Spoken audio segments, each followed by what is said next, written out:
नमस्कार विद्यार्थियों।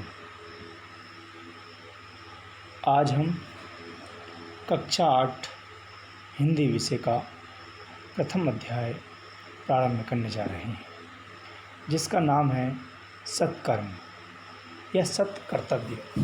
अर्थात सत्कर्तव्य का अर्थ होता है सच्चे कर्म या सत्य कर्म या अच्छे कर्म, जो कि राम नरेश त्रिपाठी द्वारा लिखा गया है। तो हम कुछ राम नरेश त्रिपाठी जी के विषय में जानकारी ले लेते हैं। देखिए, राम नरेश त्रिपाठी जी कहाँ के हैं, उनका जन्म कब हुआ है, तो उस विषय में हम थोड़ा जान लेते हैं। तत्पश्चात हिंदी विषय का प्रथम अध्याय पढ़ेंगे। तो राम नरेश त्रिपाठी जी कोईपुर ज़िला जौनपुर के रहने वाले थे। इनका जन्म 4 मार्च 1881 संवत 1946 विक्रम को जौनपुर में हुआ था। आप सिद्धहस्त लेखक थे, अर्थात आप लेखन कला में निपुण थे। इन्होंने मिलन, पथिक, स्वप्न आदि काव्यों में कवि समाज में आपको अच्छा मान प्राप्त मिला है। अर्थात इन्होंने मिलन, पथिक और स्वप्न जैसे कई काव्य लिखे और इन काव्यों की वजह से आपको कवि समाज में अच्छा सम्मान मिला।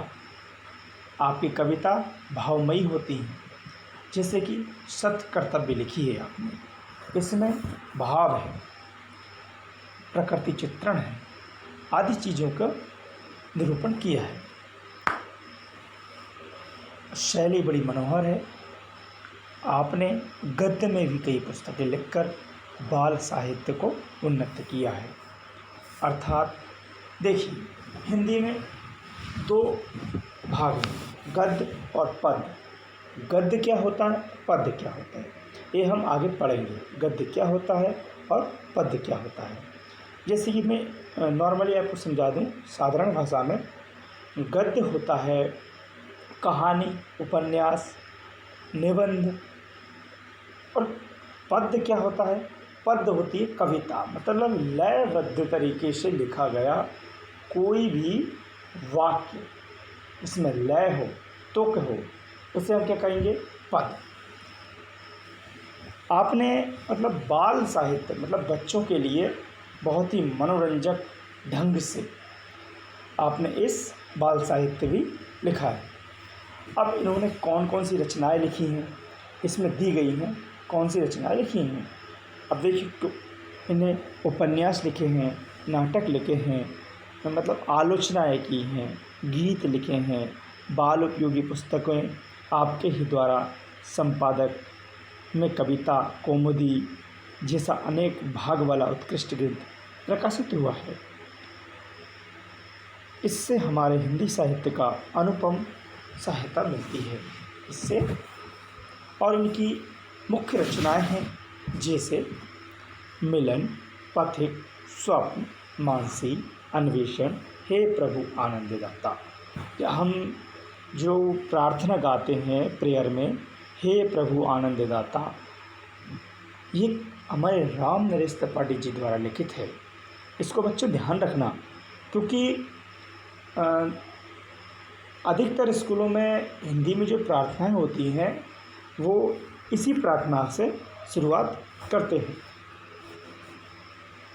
हे प्रभु आनंददाता।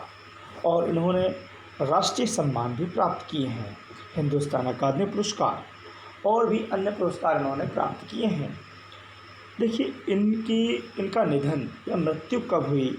इनका निधन 16 जनवरी 1962 को प्रयाग में, मतलब प्रयागराज, बीच में इसका नाम क्या इलाहाबाद हो गया था। अब योगी सरकार और मोदी सरकार ने आकर उसको फिर से प्रयागराज कर दिया है। तो इनकी मृत्यु 16 जनवरी 1962 को प्रयाग में आपका निधन हो गया था।